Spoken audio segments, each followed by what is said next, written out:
Hello, BookTube, and welcome to Poetry Thursday, an informal event where you're encouraged to pull down poetry off your shelf, read us a poem, talk to us a little about it, tell us why you liked it, tell us why you picked it.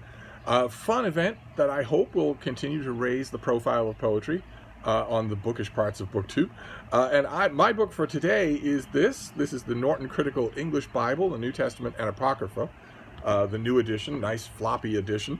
This is the King James Bible version of the New Testament, and it has the primary sources at the beginning, and then a ton of secondary sources in the back. Considerations, musings, essay, criticism, adaptations, pastiches, everything under the sun.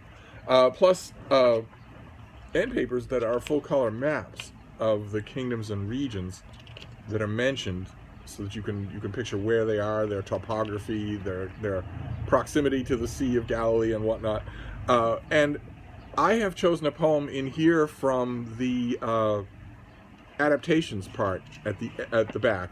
There's a section where the editors collect various pastiches of New Testament moments, New Testament themes. There's some famous poems in here, some that maybe aren't so familiar to you. And I chose one by County Cullen, a Harlem Renaissance writer that I really like, whose poetry I have read to you before.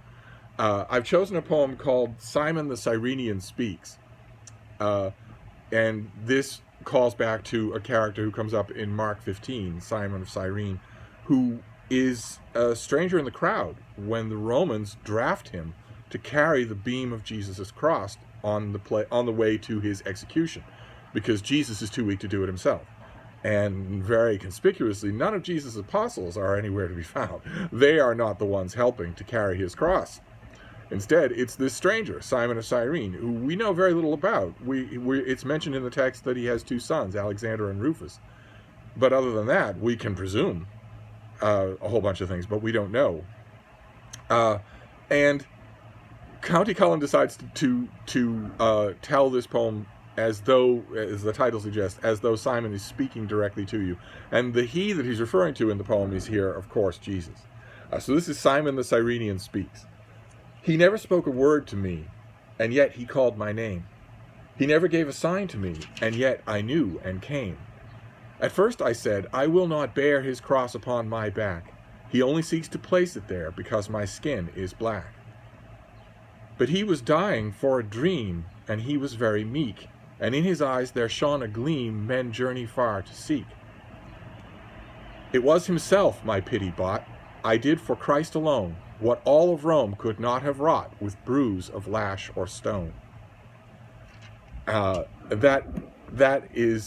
shows, of course, this poet's mastery of lyricism, and it also reimagines the moment, significantly reimagines the moment, maps it onto racial struggles in America, maps it onto revivalist religion, but also reimagines the moment. We can assume a whole bunch of things from the moment where Simon of Cyrene is pulled out of the crowd and put under this gigantic log that he's supposed to trudge all the way to Golgotha.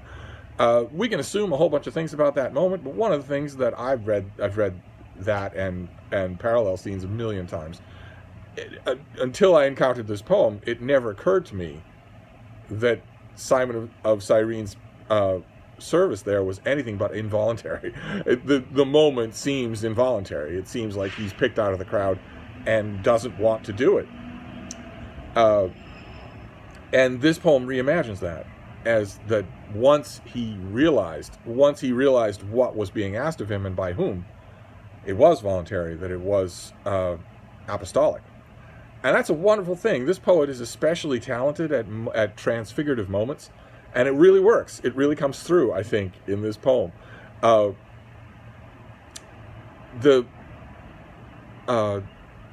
failure of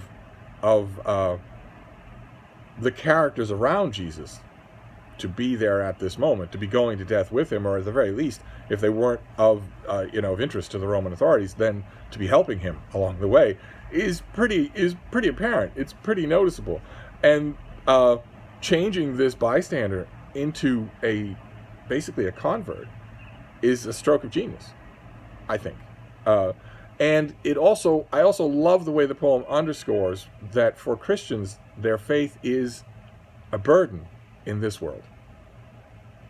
You are taking up a cross. You are putting that weight on your back to the scorn and derision of the world. If you are a true Christian, a faithful Christian, and a non-scammy Christian, a non-self-deluding Christian, then what you're doing is the equivalent of this. That's the one element that was missing from the Gospels themselves, was the personal element. Mark was not a very good draftsman of personal narratives, of what we would call fiction at all. And so we very seldom get an